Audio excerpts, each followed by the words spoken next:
I've been interested in solar energy since undergrad school in mechanical engineering in the 1970s, but photovoltaic has always seemed and still seems too inefficient and delicate for long-term application outdoors.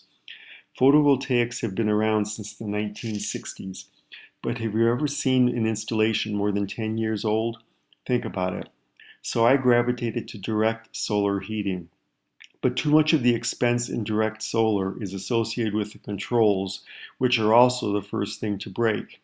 And flat panels are expensive because of all the piping and other materials.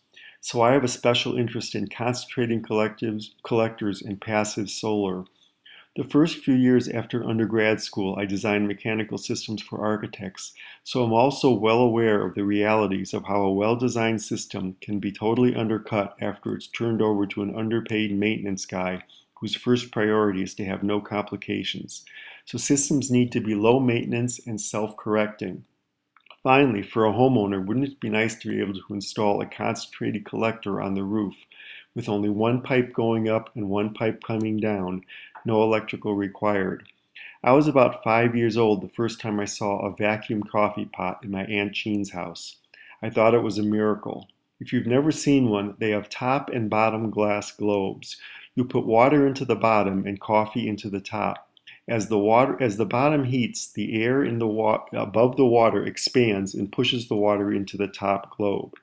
After all the water in the bottom is gone and hot air begins to be pushed up through the top, you turn the heat off. The cooling air in the bottom contracts and forms a vacuum, sucking the hot water back through the coffee and into the bottom, and you're done. So you end up with perfectly heated coffee every time, with no boiling and no electronic controls. This was my original inspiration.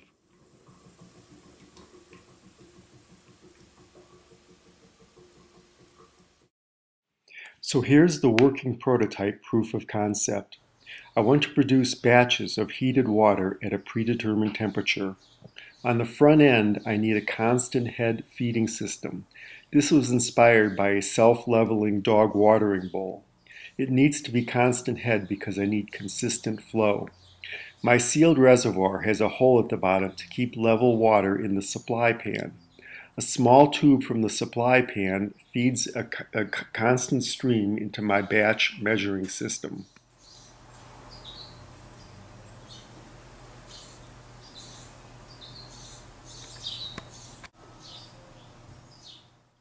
The batch measuring system was inspired by what's called a deer chaser, seen in bamboo gardens. Google it for more info. It's a counterweighted piece of plastic pipe that tips as the pipe fills, feeding 400 grams of water with a batch every 10 minutes.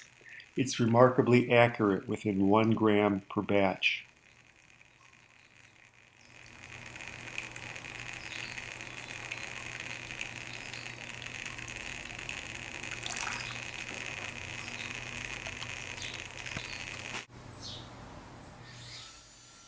The batch feeder dumps into an intermediate buffer, which feeds into a funnel, so I have an air gap to prevent airlocks.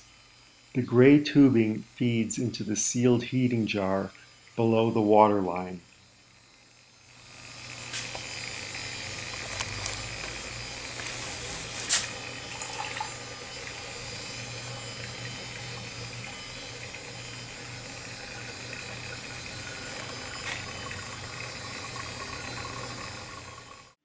The idea is to fill just enough water into the sealed jar so that the water just barely rises into the output tube.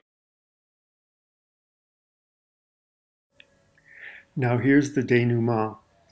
The sun, simulated by a high-intensity light in my prototype, heats the water and the air above it in the sealed jar, like in the vacuum coffee pot, expanding the air and pushing the water up the tube.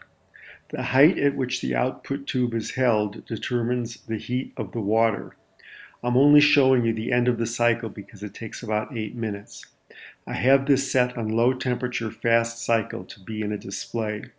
Once the hot water breaches the top of the loop, the siphon effect takes over and empties the rest of the bottle down to the bottom of the tube. An air gap then is produced in the tube and it's ready for the next cycle.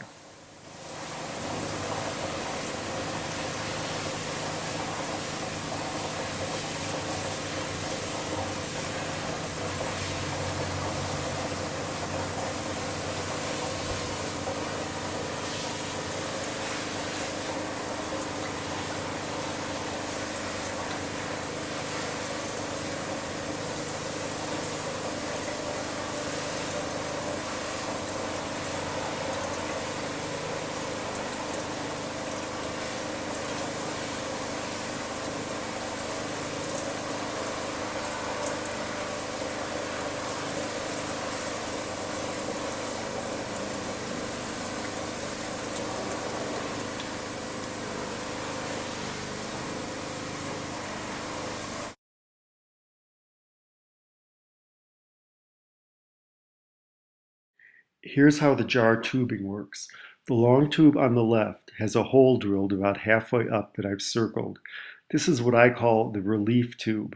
It's the level that the batch water can freely fill to without sealing the jar. I want the batch water to fill slightly above this level. The long tube on the right is the fill tube. It ends in the funnel at the top. The shorter tube in the middle is the output tube. The two longer tubes need to be longer than the output tube or heated water would shoot out of them. So the 400-gram output batch is the difference between the hole in the relief tube and the bottom of the output tube. The system depends upon accurate and consistent input batches. I know this may be a bit obtuse. I may post a more complete and quasi-technical description. So that's it, my self-contained, self-regulating, concentrating solar water heater. Don't you hate the expression hot water heater? Actually, it's a cold water heater, isn't it? This one was made for demonstration. The plug is for the 250-watt light. It could sit in a display space and run batches all day. The next step is to scale up with commercial plumbing parts.